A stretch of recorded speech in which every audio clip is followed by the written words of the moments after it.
All right, guys, we got something new today. We're going to attempt change the air filter on this thing in a tiny garage. Actually, I've done this before, but I don't remember how to do it. So learn again with me.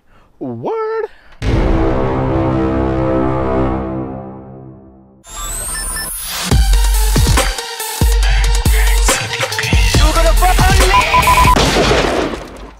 First thing you want to do is swear up and down about the tiny garage, because I have like 2 feet to work in here. Well, more like 3.5, but how am I gonna get to that side? So the first thing we gotta do is shimmy the bike around. Remember, the most important thing when working in a tiny garage is put the 2x4 under the kickstand. But don't lean on the bike, because it'll fall, and then you're gonna have a bad time. The fuck is my tools? All right. Why am I always missing the friggin' tools that I need? 10mm. There we go. Thank effing Jesus. All right, first thing you want to do, obviously, is remove that seat. If you don't have one of these adapter dealies, God, they're so awesome. Makes the working on anything so much nicer. See that? See how much faster that is? We're gonna set you on the tile saw because I still need to do my bathroom. All right, now what? Well, I know they say you need to remove panels, and I remember last time you didn't have to do that. You just had to get the tank cover off, and then you had to move these out of the way, so you don't have to unscrew them. You don't really have to take everything off. So I'm gonna kind of loosen everything up. Oh yeah, the hex head, guys. Whew. On these panels, when you have anything sport bike, you want to make sure you have this sucker because it makes life so much easier. I'm missing one here already. Awesome, but I think that's the one you have to remove. Because that's just, this all comes like off. It's hard to explain, but yeah, we'll go ahead and move that shit on the side. And we'll take this one off.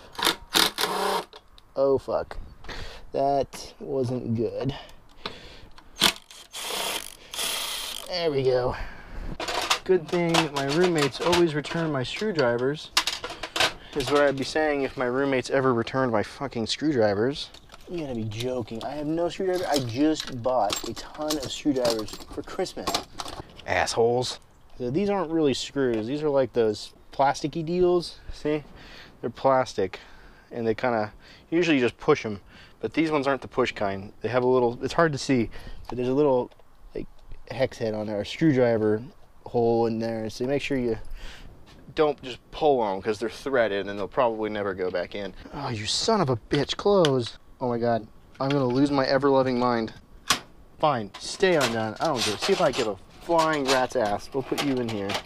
Stay there. I don't give a shit. Everything kind of snaps in on this bike. There we go. See, just pulls apart and you got another dealer there. Pop goes the weasel. And you've got these little clips. These are the push ones, kind of like they have on the seat back there. They just pop right out. Kind of. Whoa, buddy. This is probably why they tell you to take the fairings off, because it's harder to get at this shit. But if you've ever taken the fairings off on these things, it's a pain in the tuchus. I would rather not get on the ground right now and do that. Get off, you bitch. Whatevs, it worked. There we go. And that's how you do that. Impact driver. Don't scratch the shit out of your fairings. You bitch. It's not that bad. Just gotta kind of push the plastic down a little bit, get it out of the way. Now, in theory, this whole kit and caboodle should pop off, and it does. Wow, that's really easy, actually. That was really easy, which means, see all this dirt around here? It probably wasn't sealed up properly. So now we have a naked bike, kind of.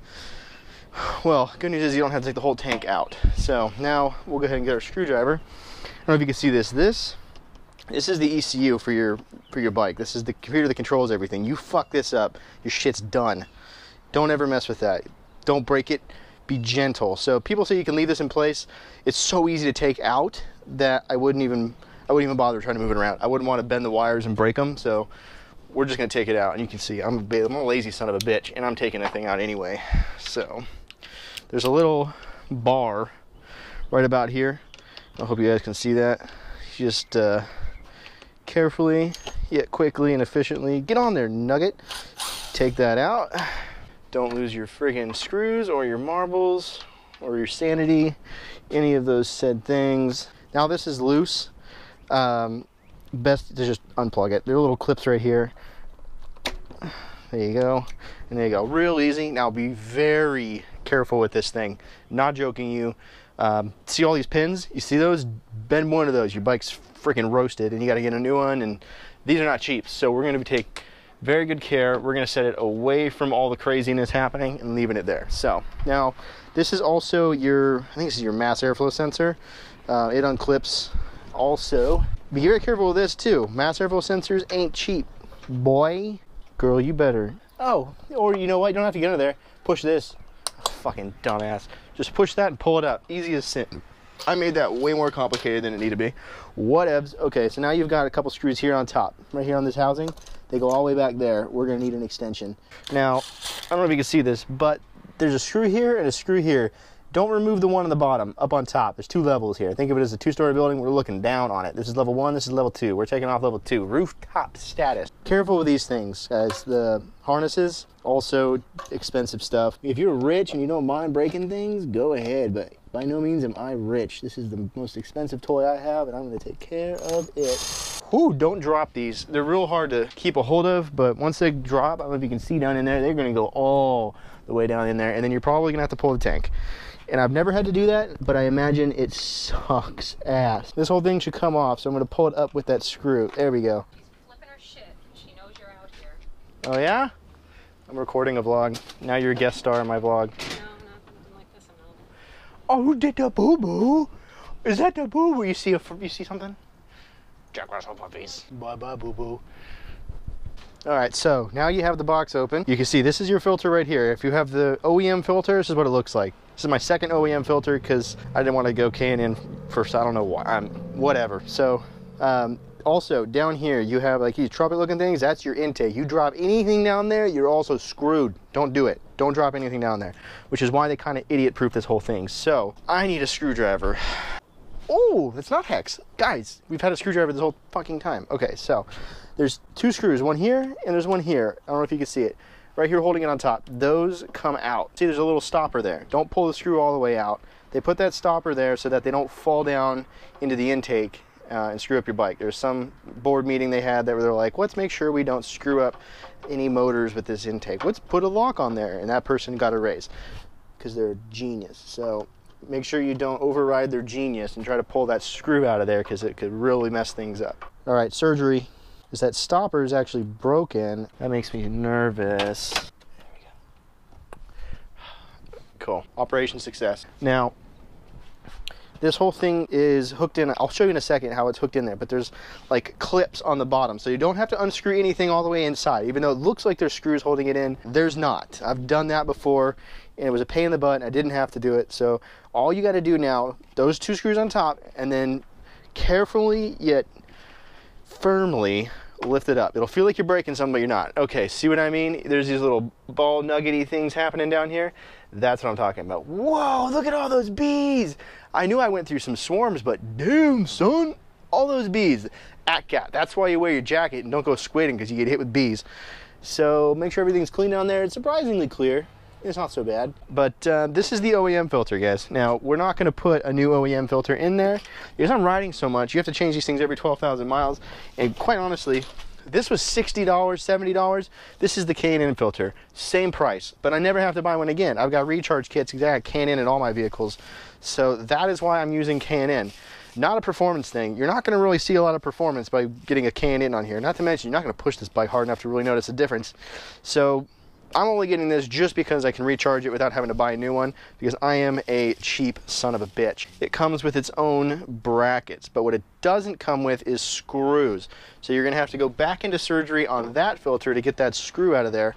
And it also doesn't have that safety lock. So exercise extreme caution, guys. That's one thing to note too. So see the little bevel? This is how it came. It came like this, so I'm assuming this is the way it goes on.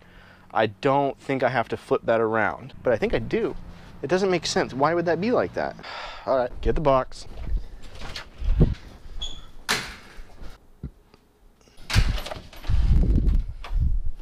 All right, guys, so I consulted the instruction manual, which as a male insults my ego. However, now I am confident that this is correct. So this bracket goes on this way, so it's flush. Now note, I got it backwards. It came on backwards. So keep an eye out for that, because I'm pretty sure it won't work and it will not go on and not seal if it's on backwards how they gave it to me.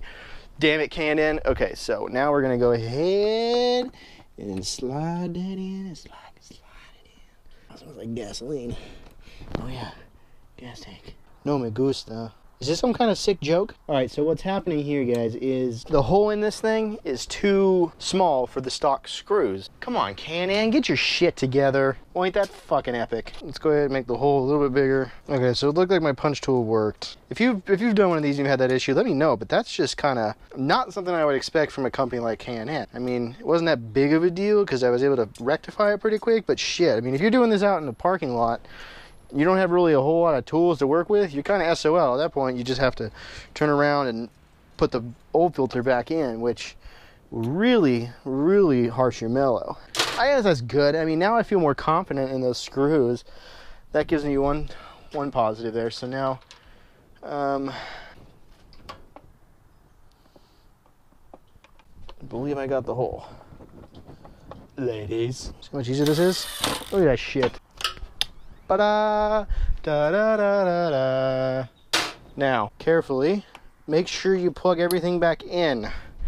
If you forget to put your ECU in, you're not going to be going anywhere very fast. So, carefully, but with authority, put it in, make sure it's resting down there nice and good. There's a little clip right here to hold it in the correct location. And then we're going to put this on exactly how we took it off. And zippity-doo-dah, and there you go. We actually have the new filter in. This is about as simple as it gets for maintenance, right? Now this is where I figured this is the hardest part, in my opinion. So this goes on, but there's like a O-ring around your gas tank. So you kind of have to, whoa, Nelly, stay. Kind of have to work it in there. There you go. It seems to be okay.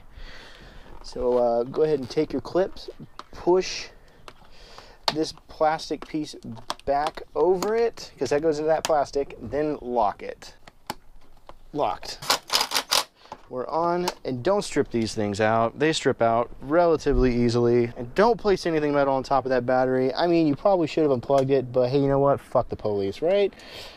We do what I want. Just don't blame me if you fry the shit out of yourself when you place a wrench on there. Been there, done that. Okay.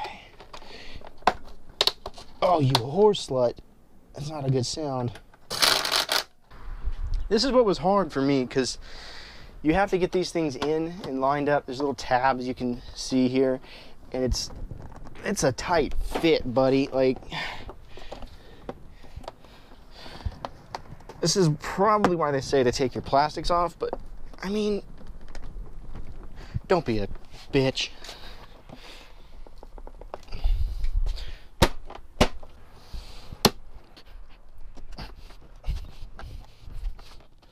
Let me start that one.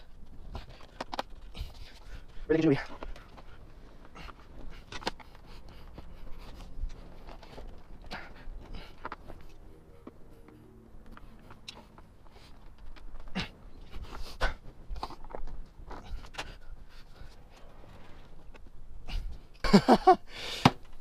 Oh my god, like a friggin' champ.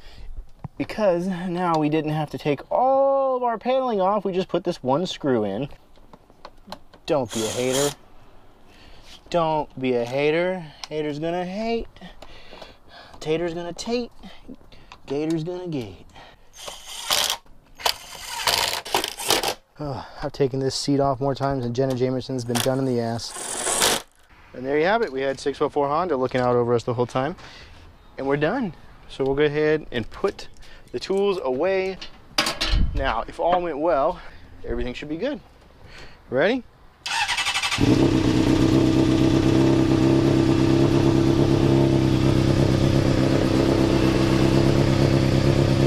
All is good. Actually, it's weird because you can't hear me probably, but usually when I turn this thing on first time, it's usually spewing some blackness coming out the back there. But today it's not. That may have been our problem, guys. That may have been the issue, is that filter. I mean, it wasn't that out of date, but I mean, it didn't look that bad either, but there it is. There's the blackness. Okay, no. Good, yeah, we're still fucked up. But anyway, I hope you guys liked this maintenance with Fry episode. If this is something you like, we can do something similar when I do the plugs, which, as you can see, are required. So don't forget to subscribe, like, make suggestions, and also, you know what? I was thinking, why not do it live? Why shouldn't I do the plugs live? You know, you guys can give your input, your feedback, your advice, because I've never effing done that before, and advice would be good. So let me know what you guys think about that too. And with that, take it easy. Peace.